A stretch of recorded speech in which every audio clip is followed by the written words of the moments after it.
All right, welcome everyone. We're Semblance of Sanity. I'm Caleb. I'm Jacob. And we're here for Fruits Basket, Season 1, Episode 7. The Doctor will see you now. Yes, Toru is scheduled for an appointment, one that she might not necessarily want to take. Yeah. But the curious kind of thing about all this is that while he is the one that replaces and removes memories and all that, like that's its own kind of thing. I don't think he would necessarily just do this right out the gate. Right, especially when it seemed like he had been talked to about that sort of thing and said, like, hey, don't do it. But at the same time, he's telling her, don't tell anyone about this meeting. Right. I think if anything, Toru is going to get some interesting exposition. That's what I'm hoping for. Yeah. Yes. Because I think what'll happen is that he's probably going to give some info about the two boys. You know, Kyo and Yuki. Sure. But I could also see him giving info on her mom. Yeah, if there is some kind of something happening there. Yeah, there's a possibility that Toru's mother is more connected to the Soma family. Indeed. Than we know. Yep. But as of right now, the big thing is that, well, okay, we've got new members of the Soma family introduced. We had a curious conversation that Shigure, the novelist, had with a mystery person who very well could be Akito. Yes. Yeah. Yeah, so, okay. All right. Without further ado, let's get into this. All right, everyone, now be sure to go check out the reaction portion of the video in the description below, then come back here for the discussion.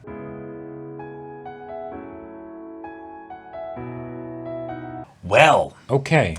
All right. We have multiple fronts to address with this episode. First thing, Hattori backstory. Yes. And also the fact that he's a seahorse. Right. Okay. Which isn't a Zodiac. That's so like if it was actually one of the animals mentioned, it's not though. Right.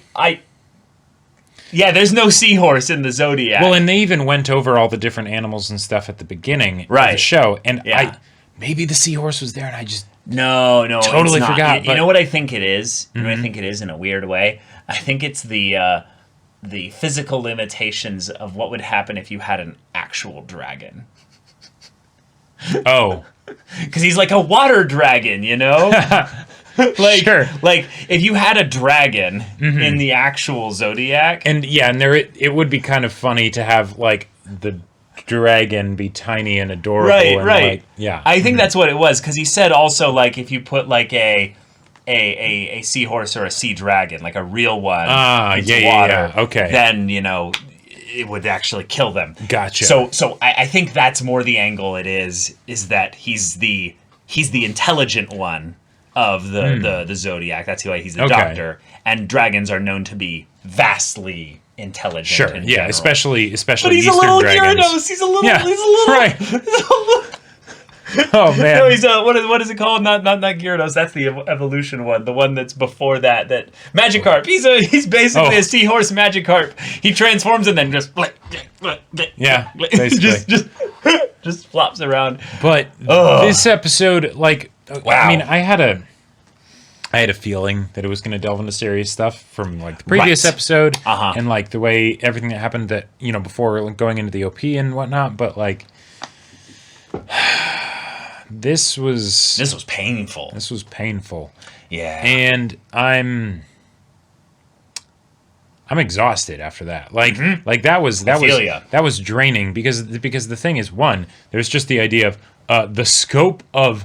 Oh, there's 150 people on the Soma estate, so theoretically, the number of characters that they could introduce for this whole Zodiac shenanigans. Well, no. There's going to be the 12. Sure, that's the inside crew, but the outside crew. But they said there were like 50 inside people. Yeah. Right. But those are the people I think that know the secret. Right? Sure, you're right. They don't have to be actual. But that's the thing. Characters in the show, even if they exist. There's tiers of importance here. Yep. We have main 12, right? Then we have the 38 or whatever that are the ones that are inside and might know the stuff there and Sure. live at least in that interior area. Just because, I mean, I can go back and check, but just because they live in that interior area doesn't mean that every single one knows the secret too. I thought they said that the people that don't necessarily know the secret are outside. Yeah, I believe that's what it is too. But then at the same time, Kyo was outside, and he's probably like an exception rather than the rule. But I thought it might have been with regards to bloodlines. See, he says it's a big event, so outside people help too, not just inside ones. So we call the main family inside, and we call the people who live, out there outside. There's about 100 of them, about 50 of us inside. We're all Somas. So the only people who can live inside, you're right, are Zodiac members like us, or people who know our secret. Gotcha. So those are. Right. We're not necessarily going to have 50 Zodiac members. No. In fact, that's probably no way they could do that because it would just be too many characters. Exactly. Now, this is one of the things that's kind of interesting. Mm-hmm. If they're all part of the Soma clan, but there's a difference between the people that know their secret and the people that are the Zodiacs and things like that gives me a sense that either there's a particular way in which the Zodiac thing is passed down, and granted, if it's a possession of sorts, then it makes sense that theoretically any of them could be Zodiac members or whatever, but it's just 12 of them that end up being the actual Zodiac members. There's 12. Right, exactly, and there's not going to be like duplicates or whatever, then okay, cool. And that would explain how you could have a bunch of people that are technically part of like distant, extended family, clan, whatever stuff, but they don't actually they don't know about the secret. They're very distantly related and all that stuff because this is a small colony of 150 people. Yeah. And this is something that does happen sometimes in more traditional families where instead of when the children get married and start their own families and they go off and, go become independent in that regard. It's you come and you bring your family back here and we build an attachment to the estate and it just grows and grows and grows over time. But what that means though is that there is very loose familial connection. Yes. Across the board. They're all probably connected in some way. Yep. But it's like having like fourth cousins, Right. You don't necessarily have every single family member immediately here. Yeah. But you do have maybe, let's say, all the immediate family here. And that's where things can get a little bit wonky. Is that these ones that are here as the Zodiac might not have any familial direct connection to each other. Because we don't know how someone gets the Zodiac transformation ability. Yep. Is it something that is intentionally given at like a ritual of something like that New Year's thing that they've got planned up here? Or is it something where it's like, oh, no, your side of the family here is in charge of the dog. Right. Your side is the dragon. And your side is the rabbit. Whatever. There's some crazy deep lore they could get into here. Definitely. And now, given that we've kind of moved away so much from the Kyo the Shigure household and Yuki and we got world building. Yeah, here. we got world building. We have a really creepy man-child cursed one that. And I just know that a bunch of Fruits Basket fans are probably going to be like, well, but hold on, he gets really good backstory later. Don't worry. I think they're going to be understanding of why we are basically like, fuck Akito. Yeah. Because as of what we have thus far, he is a shitbag. He is a shitbag. So yeah. I'm sure they're understanding, Jacob. We don't need to go and preface that. All right. Come on. All right. Let's just have the discussion. And with the way that the thing that frustrated me the most was not actually how he acted, but how everyone else responded to how he acted. Yep. Because it means there's something we don't know. It means there's something we don't know, and there's probably some kind of crazy backstory, and there's the whole thing of the curse and stuff like that and whatnot. Okay, right. Yeah. But still, he went from two people begging him to let them marry to I'm going to violently assault them, and then I'm going to immediately after I do something that could blind one of my family, I'm going to then say it's all your fault. Yep. It's all your fault. Yeah. Someone erase his memories and let him just be one of the outside people that just exists. Like, because he definitely shouldn't be the head of a family at the very least. See, that's the thing. That's the thing. When Hattori said, don't get involved with us, we're cursed, we're horrible, we're monsters, we're loathsome. This is, I think, what he's talking about. Is that behavior... Akito is actually the representative of the family. Sure. And that little awkward moment we had where Shigure comes in and kind of gives a, hey, what are you doing? Uh-huh. There's this vibe where we're like, Shigure, are you in like... Yeah, what's... Are you in like German Shepherd, like attack canine dog mode? Unit kind of, yep. Because I got some playful, almost weird enough to say, Hisoka vibes from him. Like, okay. Like vibes where it's like...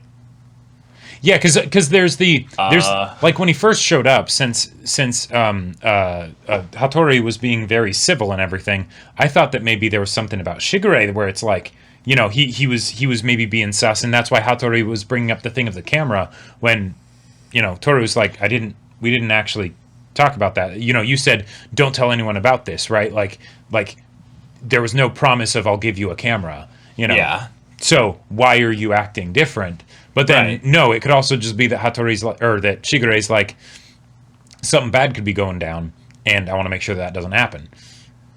I wasn't thinking that at all. What do you mean something bad was going down? What do you mean?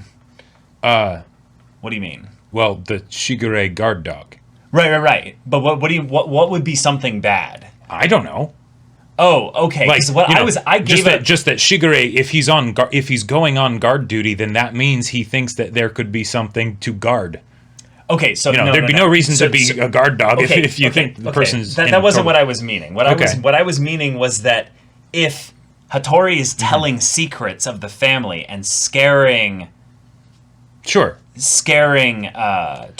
I didn't mean physical guard dog, just guard dog. No, in general. I know. Whether social, emotional, or I know. I just feel like you're not understanding what I was saying, and I'm going to explain here. What I was meaning is that he basically went in and said, you're over dramatizing things. And he gave me Hisoka vibes because what he's doing is he's using playful energy to disguise the other intent behind it of, okay, I am low key like laying down a little bit of the law on you, Hattori. You need to make sure you keep your shit to yourself. Keep your shit to yourself. And yet I am in the presence of Toru, so I'm going to give off my more playful side here. But the guard dog thing is more of I'm protecting the family secrets. Not that there had been anything bad going down, but he's like, you're you're breaking the rules here, buddy. Okay, you're sharing stuff. And gotcha. I don't know. I just didn't understand what you meant by bad things happening. Like, anything that he doesn't want to happen or thinks shouldn't happen. Okay. Yeah. Okay, so it was very like vague literal, in that just regard. Bad things. Yeah. Gotcha. All right. But this also the whole stuff with Akito, and if there's in everything with the curse, and if Akito's display was more demonstrative of ways in which I think someone said like we're like monsters basically or something like that, and Kyo had the whole thing of his other form that he doesn't want Toru to see. That could be an example of it. Yeah. That was what I was saying about the Hattori. He was saying that you need to not have anything to do with us. We're monsters. We're loathsome. We're horrible. Like like you should leave. You should be like just completely leaving that house. Yet we know that the best thing for Toru in the immediate moment is what she's getting at that house. The actual time that she's spending there is healing her emotionally. And it's healing them too. Well, yeah, regardless of whether or not what she's doing for other people, because we already now have a plot line introduced of the idea that Toru's potentially being used. So I feel like the main point of this story is about how people like can save themselves ultimately. It's a very Monogatari style things, but they can also end up doing so much intentionally or unintentionally for the people that are in their proximity. Sure. But for Toru, first and foremost, she needs this. Like, she needs this home environment. Right, where she'll have an actual family. It's that whole thing that was brought up of it's okay to be selfish sometimes. Yeah, yeah, exactly. That's like her whole character right here. She is way too sensitive in some ways to the feelings and effect that she has on other people that she's not even really seeing herself as valuable. Right. Like there were times in this episode where she was like, well, even if I was being used, I'd want to say thank you to those people for it's that. Like, whoa, hold on now. It's like, okay, you are not who you are just because of them. Right. But I understand what you mean by that, in that the value you have for those people around you, specifically the Somas that are in the family with you, they're in the family and then in the house with you, they're doing so much for you here. Like not just what they're doing, but how it makes you feel, like how much it is helping you like recover from the loss of all this family that you used to have, and now you're no longer alone living in a tent on a mountainside. Right, and that combined with a little bit of naivete, suddenly, oh, you're using me? Well, it's probably something harmless and and benign and everything. Exactly, I don't need to know about that or ask about that. I know that it'll all be worth it and okay in the end anyways. Yeah, and yet she asked Shigure, what's the curse?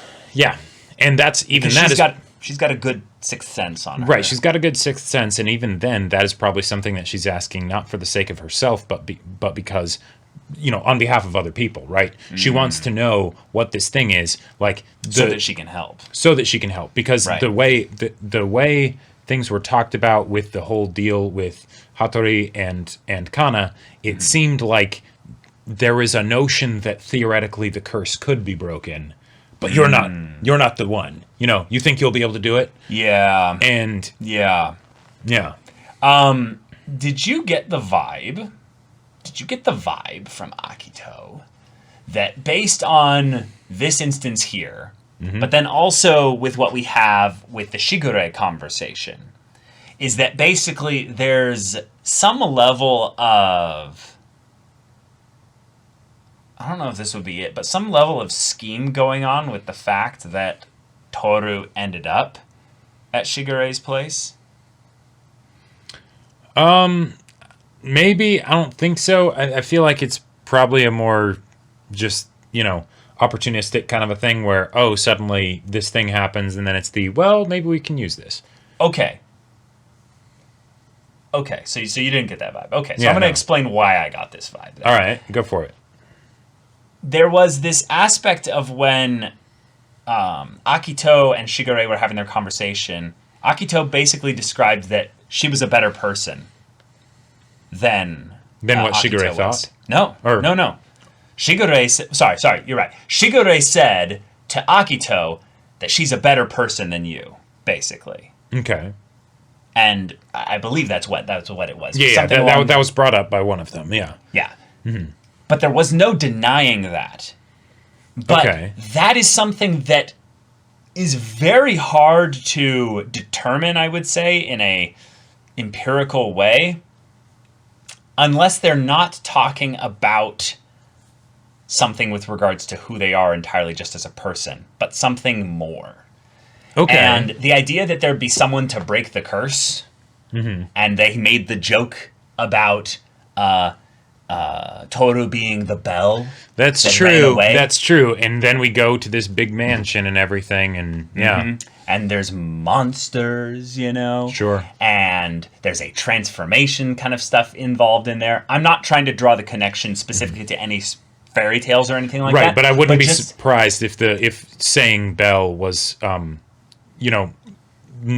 coincidental. Right, not coincidental. Yeah. I think that they are wanting to use Toru to find a way to break the curse. Yep, which makes sense why Akito lets her stay there. Yeah. But the idea, though, that someone else could come in, but they're not the one, basically. Right. Why would that make them violent? Yeah, and why would they think they would know that? And because I have ideas. That whole scene with Akito and everything felt like it was something that was shrunken down. Like even with the whole thing of him saying it's your fault if he goes blind, like immediately after he pushes him into the mirror, right? Like not even like, oh, this is what happened, just like immediately saying that. That makes me wonder if that, in addition to the whole, you think you could break our curse, like that there's some level of there's a conversation that went on beyond just this scene. Yeah. You know,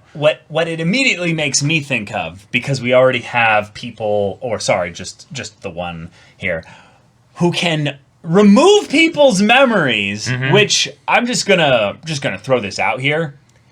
Every member of the Zodiac has an ability. It doesn't make sense for one of them to have an ability that the others don't have unless they themselves have some other kind of ability that comes about because of them being, their specific, part in the Zodiac. Now, that's already been brushed aside a little bit because Shigure mentioned that it's like, well, we can, interact with our specific animal, and kind of like, because that was the whole thing of like they had like some dogs go and help dig out, and the rats. And that was the rats that did that. That's right. That's right. The rats did that. What if there's also a actual like spiritual magical power in addition to that? Okay. Like, wouldn't it maybe make sense to have whoever has maybe the strongest ability be the head of the household then? I could definitely see that. And it's not based on like age or anything like that. It's just whoever's ability makes sense to be the most helpful to lead the house, we give that to them. And maybe it's some kind of like manipulating type thing that is why they're like, we're subservient. It's kind of like an animal alpha beta kind of situation. Where, because you would hope that they would have good enough judgment that even if Akito was, being like that, they'd just be like, all right, this guy's a little shit. Yeah, exactly. That's why I think it's something not based on his personality or his strengths necessarily as a person that makes him the head of the family. It's not, it could be bloodlines. It could be bloodlines, and that would explain why he's so young, or at least looks so young. But wouldn't they just switch him out? Well, because there's a lot of people in the family and everything, so but then there's the possession, which probably makes it a bit janky. And if they were to have something where not every member of the Zodiac had a special like power in addition to being able to communicate with their type of animal, I would say that it would kind of make sense for the one that is based off of the dragon to have some kind of like supernatural power, because the other animals generally don't have supernatural connotations as much as the dragon does. Now, granted, he's just it's the water dragon, right? A very, very basic kind of animal. He's not actually like a mythical creature, right? Exactly. But all animals in some like area have some connection to a myth. Oh, sure, so stories exist, Right. But like, they could have some kind of ability that then makes sense slightly for their animal. And with a show as long as this one, since it's like 5 cour or something, they have a lot of time to introduce things. So, not just the characters and the overarching plot and things like that, but if they wanted to introduce new mechanics, in addition to just what animal is everybody, they could definitely do that. Yeah. Okay, so we have our head of the household here. We have our general understanding that there is something more going on underneath the surface with regards to the Soma household. If Toru's point is to be the curse breaker, basically, the one that comes in and is the new bit for that, I think then that's the way this is going to go. She's going to break the curse. Sure, and that's when the show ends. Right, but it's a question of, is it more than just breaking the mechanical, supernatural, curse or what have you, or more along the lines of the fact that the people that she's been spending time with have been able to make gigantic leaps and bounds with their own internal problems that are way more emotional than actually, anything supernatural. Let me put it this way. I would hope so, because if Akito is still this way by the end of the show, I will have negative care for him. Because this very much seems like the kind of like all the characters in this show are broken to some degree, right? And the ways in which they're broken have are more compatible with certain other characters than with others, right? Because of the nature of their brokenness, right? Everybody's different. that's one where Akito's I very much want to see get fixed because I don't know if I would be able to handle additional instances of that sort of thing that we got this episode. Really? Yeah. Like, why not? Oh, because he was just the fucking worst? Well, right, but, like, he could be, like, the big problem character. Sure. If he's, like, if we're having, like, an actual, like, villain antagonist, like, kind of a thing. Well, like, who's to say that the other characters are just fundamentally better in some way? Like they don't get physically violent? No, of course, but we don't know too many of them yet. We don't too much of anyone, really, yet. So, Kyo and Yuki are, like, the main ones we know, and then this big dump on Hattori. But for all we know, like, some of the others could be murderers or, like horrible people. Yes, some of them could be all kinds of terrible people, serial killers and whatnot. And yeah, but we have no reason to believe that any of them are yet. So I'm taking face value the things that we've seen so far. I'm with you. I was thinking the thing that Hattori said rather literally of they're monsters, they're loathsome, they're like horrible people. Please get out while you still can, basically. I'm using that as my frame of reference. It's not baseless. It's okay. It's if it is something where then it takes that kind of sort of darker turn with some of the members of the Soma clan. Yeah. Then the way that I would be interested in seeing this story go is seeing how the young folk that realize that that's messed up do things to distance themselves from it or change it or whatever. And I feel like that's something that we've kind of already gotten with Shigure's house. Well, yeah, they're literally separate. Yes. They don't live there anymore. Right. Yeah, and that could be a big part of the story in that Kyo and Yuki might be at each other's constantly. But they each have the right idea, and that they're like, no, we're getting away from a bad thing. Get away from bad thing. Exactly. Yeah. Yeah. Mm-hmm. Okay. Cool. All right. Well, other than that, crazy amount of stuff this episode. But y'all, thank you so much for watching the episode's reaction and discussion. If you want to see the next episode's reaction and discussion right now, though, go check out the link in the description below for our Patreon. You can get an early access there. You can watch full-length timer reactions there, and all this comes with Discord access, so you can chat with us in the community there about this show, about anime in general, and also be sure to check out our Twitch channel. We stream every weekday. The info's in the description. Yeah, so if any of that interests you, we'll see you there. But until then, we're Semblance of Sanity. I'm Caleb. I'm Jacob. And we'll see you all next time.